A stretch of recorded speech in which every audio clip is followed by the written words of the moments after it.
Hello students, I'm back with another video and today's video is about Ram Navami. So let's see why do we celebrate Ram Navami?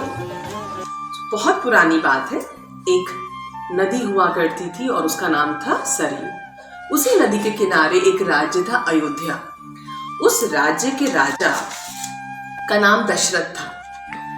अब दशरथ की 3 रानियां थी और वो सुख से रह रहे थे, लेकिन उन्हें एक ही दुख था और वो ये था कि उनके कोई संतान नहीं थी। इस दुख को कम करने के लिए ऋषि वशिष्ठ, उनके जो गुरु थे, उन्होंने उन्हें सलाह दी कि हमें एक यज्ञ करना चाहिए और उस यज्ञ का नाम है पुत्र कामेष्टि यज्ञ। इसे करने से आपको 4 पुत्रों का वरदान मिलेगा और आप 4 पुत्रों का सुख उठा पाएंगे।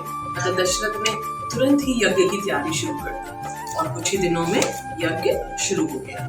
अब यज्ञ जब हो रहा था तो उसी बीच यज्ञ में से एक देवता प्रकट हुए और उन्होंने राजा दशरथ को वरदान दिया कि तुम्हें 4 पुत्र होंगे और उसके लिए उन्होंने राजा दशरथ को मिठाई पकड़ाई और बोला कि अपनी 3 रानियों में ये बांट दो। तो राजा दशरथ गए और अपनी 3 रानियों को प्रसाद वो मिठाई खिला दी। अब कुछ दिनों बाद ही रानी कौशल्या ने राम को जन्म दिया और राम अपने बाकी के 3 भाइयों के साथ बहुत प्रेम पूर्वक बड़े होने लगे और एक बहुत ही खूबसूरत सुंदर बालक के रूप में सामने आए। तो राम जी का जन्मदिन राम नवमी के नाम से मनाया जाता है और राम नवमी ही नहीं, आज राम और सीता का विवाह भी हुआ था। इसके साथ सीताराम कल्याण उत्सव भी आज ही मनाया जाता है। तो चलो आज आपको मैं राम और सीता के विवाह की कहानी भी सुना देती हूँ।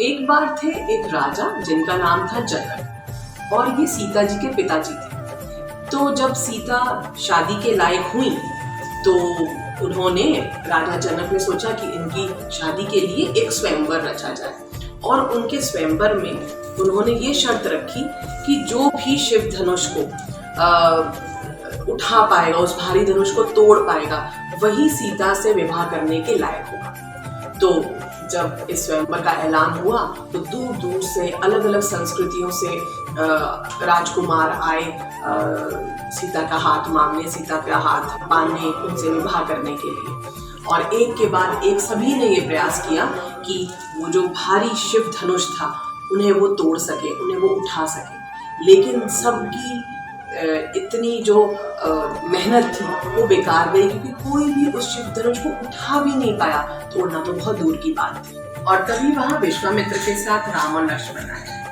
तो विश्वामित्र जी ने जनक से कहा कि ये राम और लक्ष्मण आपके राज्य में आए हैं और यहाँ पे वो शिव धनुष के दर्शन करना चाहते हैं। ये सुनकर राजा जनक ने उन्हें बताया कि मैंने तो अपनी पुत्री का स्वयंवर रचाया था और शर्त ये थी कि जो भी शिव धनुष को तोड़ेगा वही मेरी बेटी से विवाह करेगा।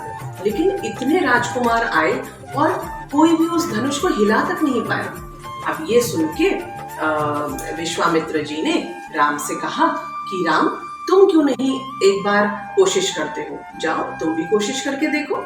और ये सुनते ही राम आगे बढ़े और उन्होंने शिव धनुष को उठाने की कोशिश करी और तुरंत ही उन्होंने उठाया और शिव धनुष के 2 टुकड़े कर दिए। और ये देखते ही सब लोग वहाँ जो इकट्ठा थे इस दृश्य को देखते ही आश्चर्यचकित हो गए और जोर जोर से जयकार करने लगे। राम का विवाह सीता से हो गया और उस विवाह को लोगों ने त्योहार की तरह मनाया और हम राम जी के जन्मदिन को त्योहार की तरह मनाते हैं और रामनवमी की तरह उसे, रामनवमी के नाम से उसे पूजते हैं। So this was all for today. I hope you like the video and you will also remember why we celebrate Ram Navami. So we will be meeting soon in the next video. Till then, stay safe and take care. Bye bye.